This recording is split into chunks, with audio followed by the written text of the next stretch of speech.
What's up everybody? Today I'm going to be doing a review of the post MAF tubes and drop-in filter setup on my 370Z. I just got these installed yesterday. I've had some time to drive around in them for a little bit so I can get an idea of how they feel, so I can give you guys a review.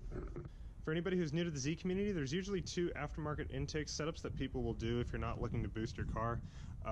There's the cold air intake setup, which will take your factory air box and will reroute it here into the bumper.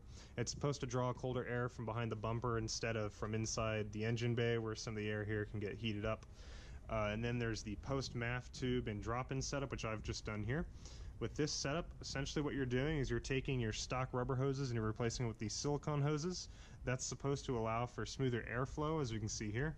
These tubes are a little more corrugated. They're also made out of a cheap rubber material, which tends to rot over time. The silicone hoses, one of the advantages of them is that they should last a little bit longer. They don't rot as easily as rubber does. I've actually had this issue happen before in my Sentra. I've got a video coming up pretty soon where I'll be showing you guys how to replace that because that hose has gone bad. Also with this system, you're doing drop-in filters, which means you're taking your factory paper filters and you're replacing them with high-performance filters, such as the ones from K&N that I've got here. Now the main reason that I bought these was for the appearance of the hoses. I like the look of them better than the stock hoses. I think it really cleans up the engine bay a little bit. I also wanted to do these for the durability, as I mentioned, and I wanted to keep the factory air boxes so that it's easy to maintain. I didn't want to go for the cold air intake route because I've had experience with that before in the past with the Sentra, and trying to get to the air filter can be a little annoying if you have to take the bumper off each time, so that's why I wanted to keep the stock air boxes. So in order to compare the performance of this with the stock setup, what I did was do some second gear pulls from 2,000 to 6,000 RPMs, which is roughly 15 to 50 miles an hour. I didn't want to do something like a 0 to 60 because this is a manual. I didn't want my shifting to be a variable, so I tried to keep that constant by not shifting. So with those pulls, I made sure that the tank was fueled up at the same amount before and after. I also made sure that the ambient temperature was about the same, and I did it on the same stretch of road.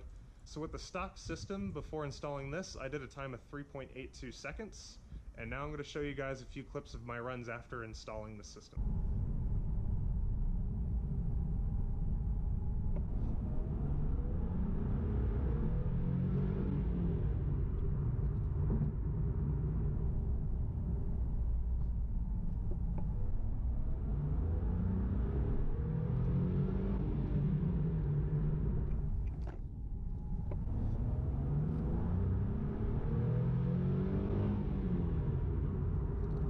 So before installing this system, I did a time of 3.82 seconds, and the average of my runs after installing the post MAF tubes and intake and the new filters was 3.77 seconds, which is a difference of about 0.05 seconds, roughly a 1.5% improvement over stock.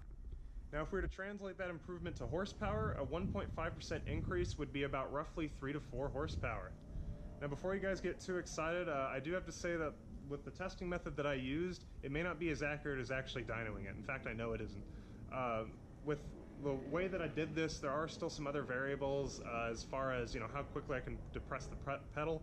I also, in order to time each of the runs, I was just watching the video and playing it back, and I only had an accuracy of about 30 frames per second, so it's possible that that 0.05 seconds could have just been some inaccuracy in timing the frames. So in reality, I can't say for sure that these actually give you any additional increase in performance.